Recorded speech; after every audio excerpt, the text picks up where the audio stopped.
नमस्कार दोस्तों, मैं भूपेंद्र कुमार सैनी एक बार फिर से आपके अपने YouTube चैनल ज्ञान विविधे संस्कृत में फिर से स्वागत करता हूँ। दोस्तों, राजस्थान भूगोल को हम शुरू कर चुके थे। जो छोटे छोटे टॉपिक थे, हमने एक बहुत बड़ा टॉपिक भी कंप्लीट किया था और छोटा टॉपिक जो पीछे वाला टॉपिक था जो आपको जल संरक्षण का मैंने आपको समझाया था, उसमें काफ़ी शब्दावली है जिसकी सहायता से आप समझ सकते हो। उससे जुड़ता ही रिलेटेड टॉपिक अगला टॉपिक अपन देते हैं राजस्थान के अंदर कृषि एवं फसलें।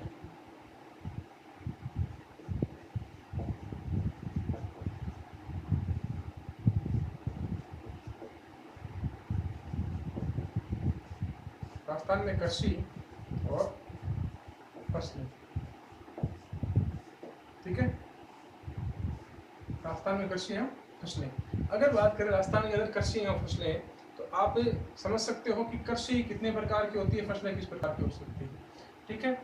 कृषि की बात करें तो अपन बात करें फसलें, कृषि ये तो एक कह सकते हो कि मिक्स सा एक कॉन्सेप्ट होता है, लेकिन इसके अंदर अंतर का जरूरी होता है कि कौन सी कृषि क्या आती है, फसलें कौन सी किसके अंदर आती है। जैसे फसलें खाद्यान्न फसलें होती है, कई व्यापारिक फसलें होती हैं, कई बागानी फसलें होती है, अनेक प्रकार से फसलों का निर्धारण किया जाता है। उसी प्रकार कृषि का भी निर्धारण होता है, जैसे कृषि है, वानिकी कृषि है, आपके कई प्रकार से स्थानांतरित कृषि है, कई कृषि के प्रकार होते हैं। तो अलग प्रकार को मेरा काम है, मैं आपको अच्छे से करूँगा कि आप उनको अच्छी तरीके से कर लें, ठीक है। नोट्स बना लिया आपने, ठीक है। पहले बात करें कृषि की बात करें तो राजस्थान में कृषि के जो प्रकार हैं, कृषि के प्रकार हैं वो कितने प्रकार के पाए जाते हैं। पहला कृषि बारानी कृषि। कौन सी कृषि? बारानी, ध्यान रखना, कौन सी कृषि? बारानी कृषि, ठीक है।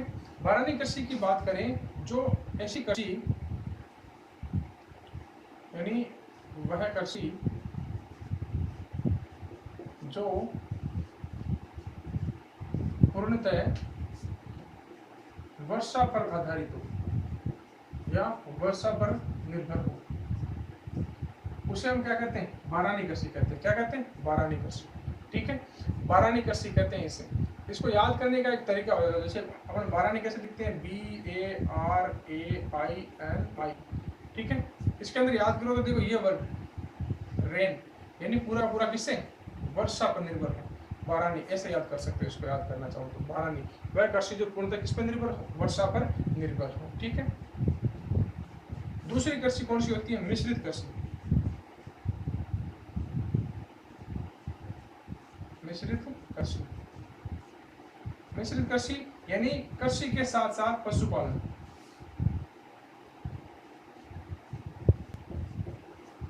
कृषि के साथ पशुपालन, उस कृषि को हम क्या कहते हैं? मिश्रित कृषि। क्या कहते हैं? मिश्रित, यानी मिक्स कृषि भी कर रहे हैं साथ में पशुपालन भी कर रहे हैं। जैसे मान लो डेयरी फार्म कर लिया, या मान लो कि अपने कोई घरेलू उपयोग के लिए गाय भैंसे पाल ली, या व्यवसायिक क्रिया के लिए बड़ी डेयरी कर ली, तो वो क्या कहलाएगा? मिश्रित कृषि कहलाएगा, ठीक है। अगली बात करें समुच्चय कृषि।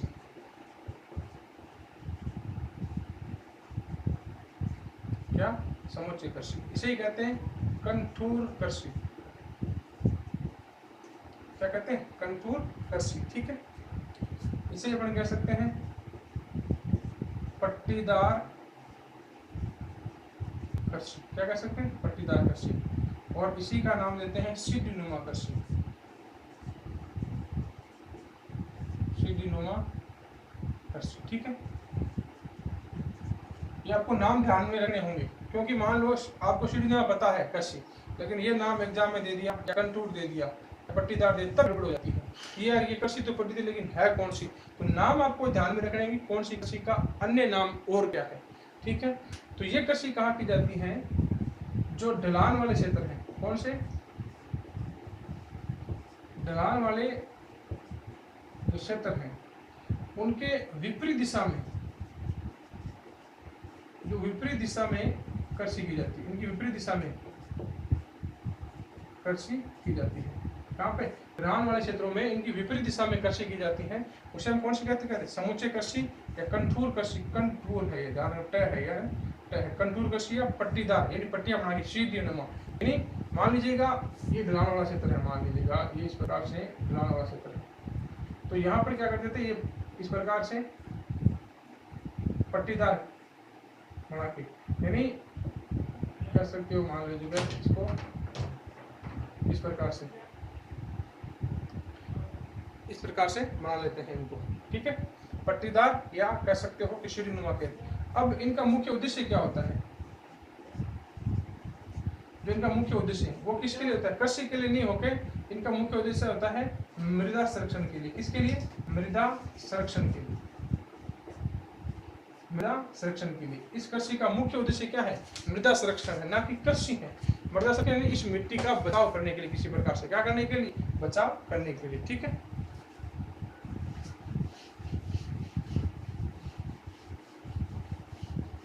तो ये 3 प्रकार की कृषि मैंने आपको बताई है। चौथी कृषि देखिएगा,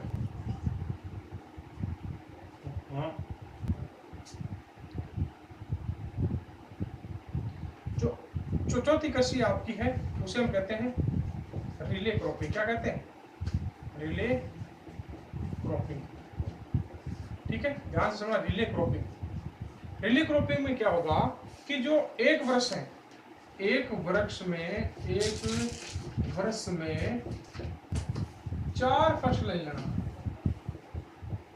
4 फसल उगाना, क्या कर सकते हो, प्राप्त करना, उसे क्या कहते हैं, रिले कृषि। क्या कहते हैं, रिले कृषि। नाम में स्पष्ट हो जाता है, देखिए रिले, रिले आपने दौड़ देखी होगी, आपने रिले दौड़ देखी होगी कि रिले दौड़ किस प्रकार से होती है। एक बंदा दौड़ पूरी नहीं करता, रिले दौड़ कितने बंदे करते हैं, 2 या 3 4 बंदे कम से कम लगते हैं उसमें। कितने बंदे लगते हैं, 4। एक वहां से वो उसको पट्टी देता है, फिर वहां से वो उसको पट्टी देता है, यानी कम से कम 3 या 4 बंदे के द्वारा एक कार्य पूरा किया जाता है, उसे हम रिले दौड़ कहते हैं। क्या कहते हैं, रिले दौड़। इसी प्रकार ये रिले यानी एक ही वर्ष के अंदर 4 फसलें, कितनी फसलें, 4 फसलें, उसे क्या कहते हैं, हम रिले कृषि कहते हैं। क्या कहते हैं, रिले कृषि, ठीक है। फिर अगली आती है अपनी कृषि एवं वानिकी। कृषि एवं वानिकी, कृषि एवं वानिकी की बात करें तो इसके अंदर क्या किया जाता है, कृषि तो करते हैं, कृषि के साथ फल, सब्जी और चारा, इनका उत्पादन किया जाता है। यानी कृषि के साथ फल, सब्जी, फल का, सब्जी का, चारा का। चारा जानते हो आप, जो आप कहते हो रिजका जिसे कहते हो, वो चारा, और सब्जी आप जानते ही हो, फल, इनका उत्पादन किया जाता है, उसे कहते हैं कृषि एवं वानिकी, यानी वन, वानिकी यानी वन के प्रकार के जैसे, ठीक है। इसे कहते हैं अपन कृषि के साथ फल, सब्जी, चारा का उत्पादन करना, ठीक है।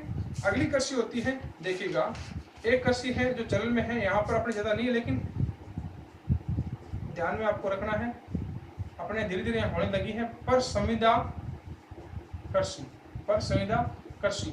और कह सकते हो कि आने वाले समय के लिए एक ये गोल्डन कृषि बन जाएगी, किसानों के लिए भी, और कह सकते हो कि औद्योगिक इकाइयां उनके लिए भी। पर संविदा, संविदा देखिए, इस वर्ड का अर्थ देखिए, संविदा, संविदा का अर्थ होता है कि वैसे कहें इंग्लिश में लगाते हैं, इसका कॉन्ट्रैक्ट कह सकते हैं। क्या कह सकते हैं, कॉन्ट्रैक्ट कह सकते हैं, यानी संविदा पर, संविदा यानी एक समझौता कृषि। कौन सी कृषि कह सकते हैं इसे, समझौता कृषि। कौन सी कृषि, समझौता कृषि।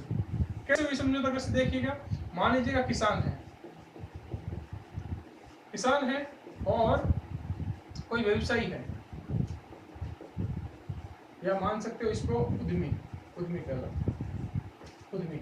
मान लीजिएगा किसान और इनके बीच समझौता होता है कि भाई आपको, मान लीजिए व्यवसायी को जो कच्चा माल चाहिए, क्या चाहिए, जो कच्चा माल चाहिए,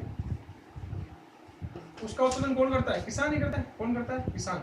ये पक्का माल उद्यमी क्या करता है, जो आपका उत्पाद है उसके अंदर बदल देता है कच्चे माल को, ठीक है।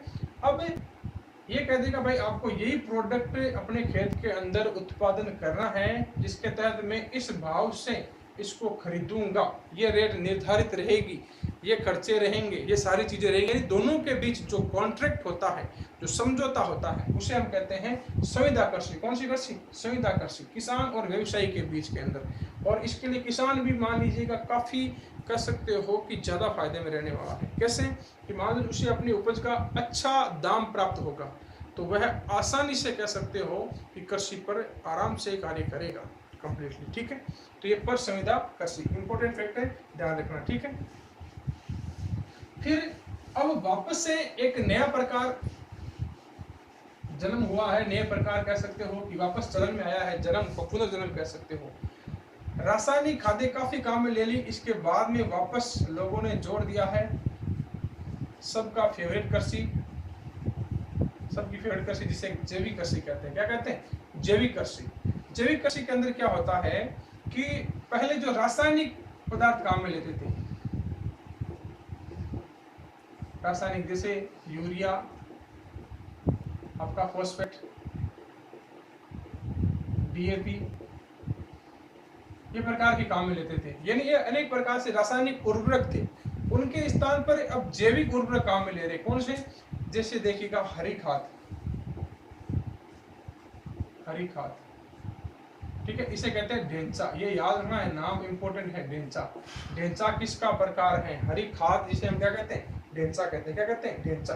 ठीक है, फिर वर्मी कंपोस्ट, जो केंचुआ खाद आप कहते हो, केंचुए के द्वारा निर्मित की जाती है, वर्मी कंपोस्ट, उसको काम में लिया जाता है। फिर राइजोबियम,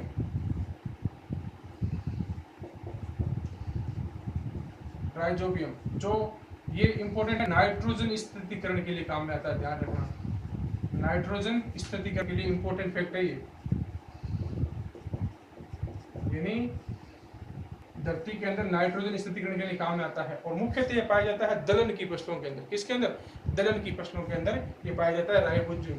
कहाँ पाया जाता है? देखिए राइजोबियम की बात करें तो मान लीजिएगा ये भूमि है और ये पौधा है कोई, मान लीजिएगा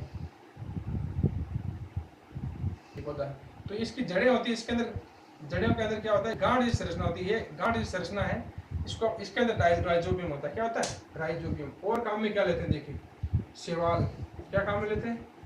शैवाल।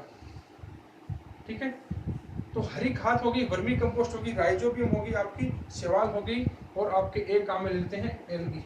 ठीक है, तो ये आपको इंपॉर्टेंट ध्यान रखना इफेक्ट, राइजोबियम, शैवाल, एल्गी, हरी खाद, वर्मी कंपोस्ट। आपको क्वेश्चन इस प्रकार से दिया जा सकता है कि निम्न में से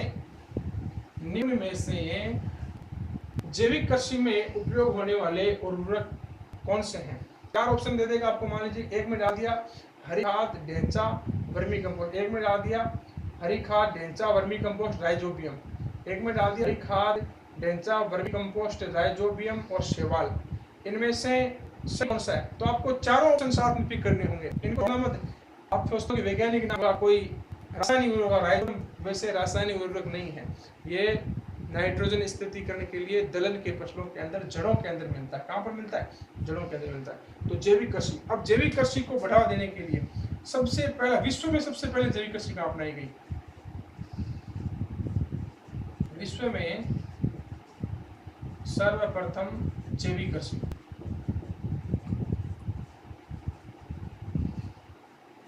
किस देश में हुई थी? क्यूबा। कहाँ पे? क्यूबा, घाना, क्यूबा, घाना, जो अफ्रीकी देश है वहां पे कह सकते हो। कहाँ पे? जो अफ्रीकी देश है वहां पे। ठीक है, फिर बात करते हैं अपन भारत की। भारत में कहाँ हुई? फिर राजस्थान की। ठीक है, सारों की करेंगे कि जैविक कृषि कहाँ कहाँ पे हो रही है कंप्लीटली। ठीक है,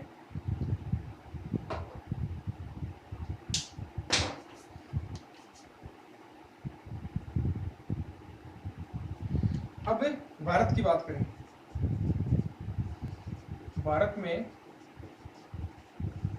सर्वप्रथम जैविक कृषि वाला राज्य, तो वो कौन सा आपका? आप सभी का प्यारा सिक्किम। कौन सा? सिक्किम। कौन सा? सिक्किम। ठीक है, राजस्थान के अंदर, राजस्थान में सर्वप्रथम जैविक कृषि वाला जिला डूंगरपुर। कौन सा? डूंगरपुर। याद रखना है, तीनों फैक्ट याद रखने हैं आपको। देश का है तो क्यूबा, अगर राज्य की बात है भारत में तो सिक्किम, अगर बात है राजस्थान में जिला तो डूंगरपुर। ये जैविक कृषि के हैं तीनों के तीनों। और ज्यादा जोर कह सकते हो, ज्यादा जो आज जोर दिया जा रहा है वो इसी कृषि पर दिया जा रहा है, जैविक कृषि पर। क्योंकि रासायनिक जो उर्वरक हैं वो मृदा को तो नुकसान पहुंचाते ही पहुंचाते हैं, मानव स्वास्थ्य को भी बहुत ज्यादा प्रभावित करते हैं। उसी के स्थान पर इसको अपनाया जा रहा है, जैविक कृषि को। ठीक है, इसके अंदर जो जैविक उर्वरक है उनको काम में लिया जा रहा है। किसको काम में लिया जा रहा है? जैविक उर्वरक को काम में लिया जा रहा है। ठीक है, अब इसके बाद में पढ़ते हैं अपन स्थानांतरित कृषि। कौन सी कृषि पढ़ते हैं देखिएगा।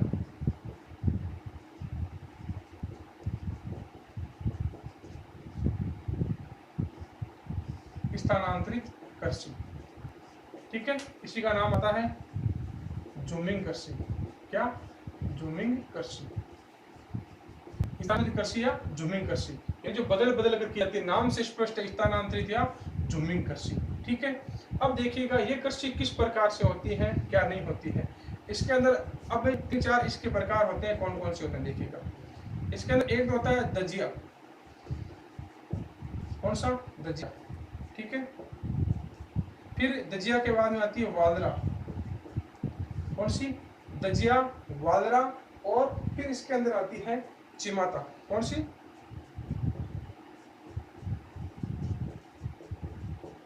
चिमाता।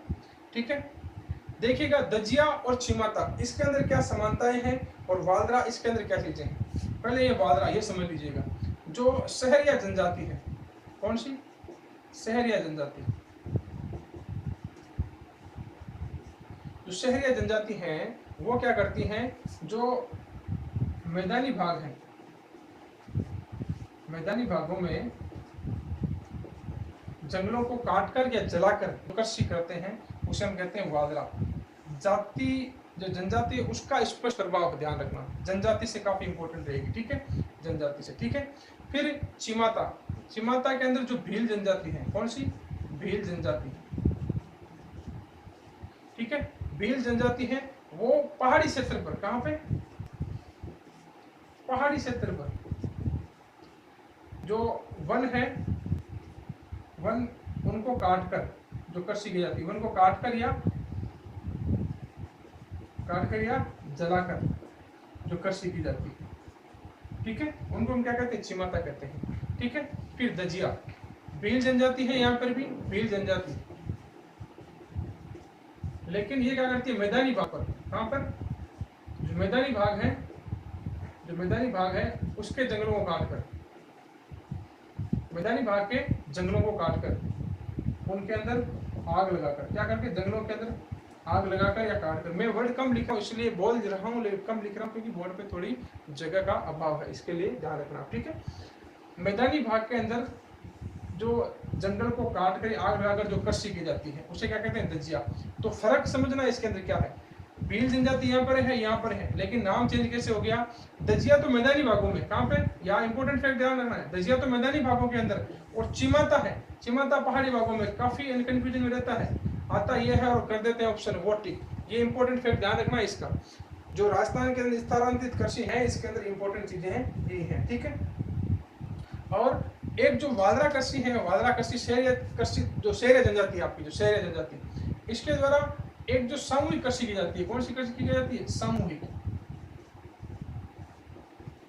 ठीक है, सामूहिक कृषि जो इनके द्वारा की जाती है, किसके द्वारा? शहरी जनजाति द्वारा, उसे हम कहते हैं हावी भावरी। क्या कहते हैं? हावी भावरी।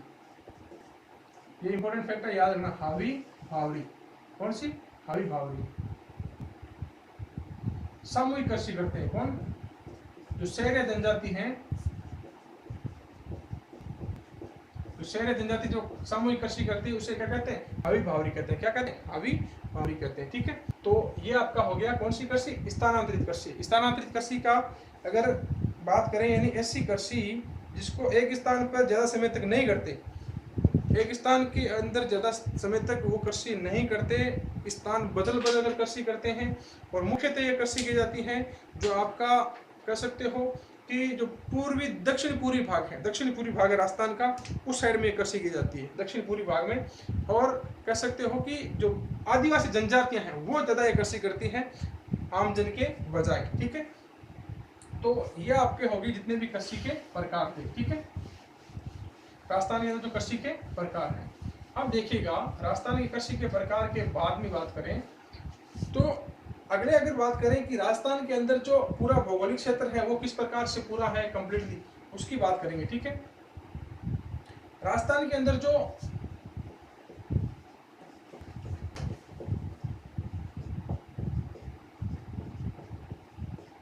प्रतिवेदित जो कृषि क्षेत्र पर प्रतिवेदित कार्य जानते हो, जो बोया जाता है, जिसको कह सकते हो जोता जाता है खेतों को, वो कितना है 342.79 हेक्टर। ठीक है, 342.79 हेक्टर। ठीक है, हेक्टर जानते हो, हेक्टर हेक्टर ये सभी का होता है उसी प्रकार, और ये लाख के अंदर गणना है। ठीक है, गणना किसमें, लाख में, सारी गणना लाख में रहेगी। 342.79 हेक्टर। डाटा आपको ज्यादा याद नहीं करने होते, लेकिन इंपॉर्टेंट डाटा है जो मैं करवा रहा हूँ आपको याद रखने हैं, क्योंकि जो एग्जाम है उसके अंदर क्वेश्चन किसी प्रकार से ऊपर नीचे थोड़ा हो सकता है। ठीक है, अब अगर बात की जाए कि राजस्थान में शुद्ध रूप से, राजस्थान के अंदर जो शुद्ध रूप से बोया जाने वाला क्षेत्रफल है, यानी ये तो पूरा का पूरा है। अब शुद्ध रूप से बोया जाने वाला कौन सा है, तो लगभग कह सकते हो कि 181.69 हेक्टर। ठीक है, यानी ये इसका 53% है। पूरे भूभाग कितना है, 53%। गणना लाख में होगी, ध्यान करना, फिर से मैंने लिख रहा, लाख में इसकी गणना रहेगी। ठीक है, 181.69 हेक्टर। ठीक है, अगर बात करें कि राजस्थान में रबी की फसल में जो रबी की फसल है, रबी की फसल है उसके अंदर बोया जाने वाला क्षेत्र कितना है,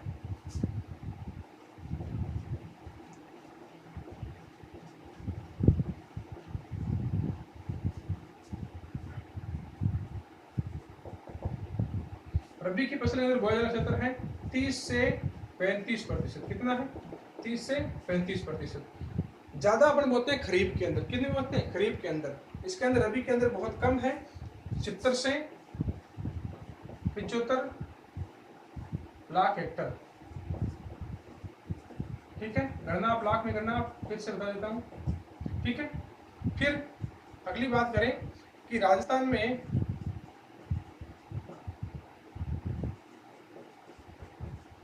जो खरीफ की फसल है, कौन सी फसल, जो खरीफ की फसल में बोया जाने वाला क्षेत्र है, बोया जाने वाला जो क्षेत्र है वो बहुत ज्यादा है, रबी की फसल की बजाय ये बहुत ज्यादा है। ये कितने हैं, 65 से 70%। कितना, 65 से 70% भूभाग पे है। ठीक है, 65 से 70% भूभाग पे है, और ये कितना है, लगभग 120 से 130 लाख हेक्टर। ठीक है, 120 से 30 लाख। परसेंटेज पूछे तो आप ये याद रखना है। ठीक है, जैसे मान लो 62 दे तो भी सही है, आपके 68 दे तो भी सही है, 65 और 70 के मध्य, और ये 30 और 35 के मध्य। ठीक है, एग्जिट लोकेशन इनकी ये रहती है। ठीक है, तो ये हो गए प्रमुखतः इनके जो डाटा थे, कैलकुलेशन वाले डाटा। ठीक है, आपको ये नोट डाउन कर लीजिए या स्क्रीनशॉट आप ले सकते हैं। ठीक, अब अगली बात करें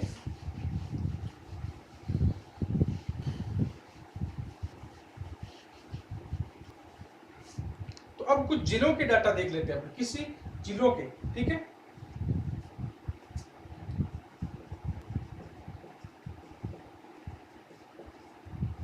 सर्वाधिक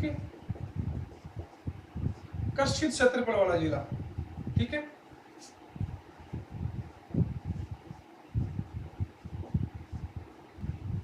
सर्वाधिक कष्ट क्षेत्रफल वाला जिला कौन सा है, बाड़मेर। याद रखना, यानी वहां पर जो कृषि क्षेत्र है वो ज्यादा है, उत्पादन हो नहीं हो वो अलग चीज है, लेकिन कृषि क्षेत्र कहां पर ज्यादा है, बाड़मेर के अंदर है। तो न्यूनतम कहां होगा, ध्यान रखना, जो न्यूनतम कृषि क्षेत्र है वो कहां पे होगा, न्यूनतम कृषि क्षेत्र वाला जिला। कौन सा? राजसमंद। कारण समझ सकते हो राजसमंद का? भौगोलिक कारण है, क्योंकि आपने देखा होगा कि जो पहाड़ियां हमने पढ़ा था जब अरावली प्रदेश, वो पहाड़ियों का विस्तार यहाँ पे ज्यादा मिलता है, तो कटा फटा क्षेत्र ज्यादा है, तो भूमि योग्य कह सकते हो, भूमि कृषि योग्य नहीं होती होगी, इसके अंदर कह सकते हो कि वहाँ के जो आमजन है वो कृषि पर ज्यादा इतना ध्यान नहीं देते होंगे, क्योंकि उत्पादन क्या होगा अपने आप उनको पता है, कम होगा। ठीक है, अगर अगली बात करें तो सर्वाधिक सिंचित क्षेत्र कौन सा होगा? सर्वाधिक सिंचित क्षेत्र वाला जिला। तो आप सभी को पता है सर्वाधिक सिंचित क्षेत्र यानी सिंचाई कहां पे होगी? जहां पर ज्यादा नहरें होगी वही सिंचाई होगी। राजस्थान में एकमात्र जो कृत्रिम सिंचाई का साधन है वो यही है। कौन सा? जो नहरों के द्वारा है। कहां पे है? गंगानगर। कहां पे? गंगानगर, श्री गंगानगर कह सकते हो। तो न्यूनतम कहां होगा सर? न्यूनतम सिंचित क्षेत्र, न्यूनतम सिंचित क्षेत्र वाला जिला, ये कौन सा होगा? ये होगा आपका चूरू। कौन सा? चूरू। कारण आपको स्पष्ट पता है कि चूरू के अंदर क्या है? किसी प्रकार की कोई नदी नहीं बहती, बीकानेर में भी नहीं बहती, लेकिन बीकानेर के अंदर जो आपका इंदिरा गांधी नहर है, उसकी जो नहर है उसका प्रभाव आ चुका है, जिसके कारण कह सकते हो थोड़ा बहुत वहां पर अब सिंचित क्षेत्र होने लगा है। ठीक है, अगर अगली बात करें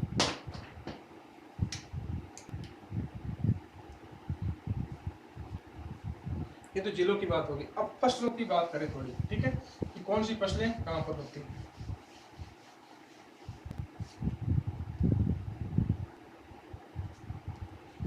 एक जिला होगा सर्वाधिक व्यर्थ भूमि वाला जिला रह गया ना, एक सर्वाधिक व्यर्थ भूमि वाला जिला।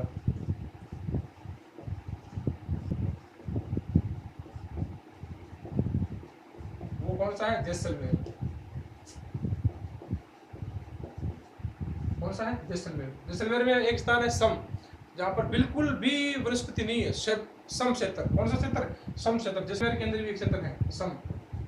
ठीक है, आपने सुना होगा सम, वहां पर बिल्कुल क्षेत्र बोलिए, यानी वहां पर धोरे ही धोरे हैं, तो बिल्कुल सीधी बात है, व्यर्थ भूमि किसी काम की नहीं है, बंजर भूमि की गणना कर सकते हैं। ठीक है, धूल भरी आंधियां चलती है, वनस्पति होती नहीं है, तेज धूप है, पानी है नहीं, भूगर्भिक जल भी बिल्कुल नहीं है, सर्वाधिक व्यर्थ भूमि वाला है। ठीक है, अब इसके बाद में बात करें कि सर्वाधिक राजस्थान के अंदर बोया जाने वाला खाद्यान्न कौन सा है?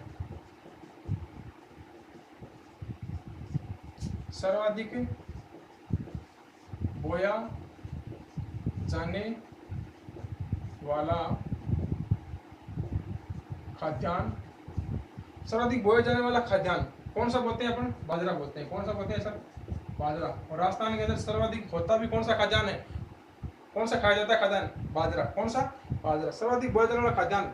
तो भारतवर्ष के अंदर अगर बात करें, पूरे भारतवर्ष के अंदर सबसे ज्यादा बाजरा कहाँ होता है? राजस्थान के अंदर होता है। कहाँ होता है? राजस्थान के अंदर। ठीक है, सर्वाधिक बोया जाने वाला खाद्यान्न। दूसरा, सर्वाधिक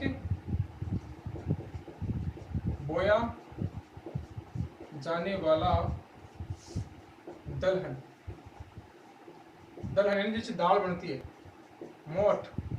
कौन सा? मोठ। ठीक है, फिर सर्वाधिक बोया जाने वाला तिलहन। तिलहन कौन? जिससे तेल निकलता हो, सरसों। कौन सा? सरसों। ठीक है, अब अगली बात की बात करें कि राजस्थान के अंदर सर्वाधिक जो उत्पादित खाद्यान्न है, सर्वाधिक उत्पादित खाद्यान्न है वो कौन सा है? सर्वाधिक उत्पादित खाद्यान्न है अपने यहाँ गेहूं है। कौन सा है? गेहूं। ठीक है, ध्यान रखना, या गलती मत कर देना, बाजरा मत लगा देना। सर्वाधिक उत्पादित खाद्यान्न, हम सर्वाधिक उत्पादन बाजरा का राजस्थान में जरूर होता है, लेकिन बाजरा के मुकाबले राजस्थान के अंदर जो पूरे राजस्थान के अंदर उत्पादन है, श्री गंगानगर धान का कटोरा कहलाता है। ठीक है, किस वजह से कहलाता है? इसी वजह से कहलाता है। गेहूं का सबसे ज्यादा उत्पादन होता है यहीं पे, ठीक है। तो सबसे ज्यादा जो उत्पादन खाद्यान्न है, मैं बार बार इसके अंदर जोर इसलिए दे रहा हूँ कि गलती कर देते हैं।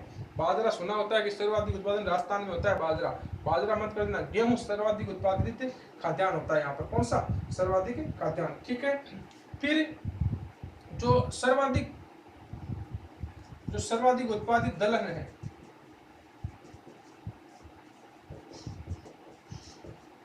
सर्वाधिक उत्पादित दलहन, ठीक है। तो ध्यान रखना, सर्वाधिक तो बोया जाने वाला दलहन है वो तो कौन सा है? मोट है। बोया जाने वाला तो मोट है, लेकिन उत्पादित की बात करें तो वो चना है। ध्यान करना, कौन सा है? चना है, ठीक है।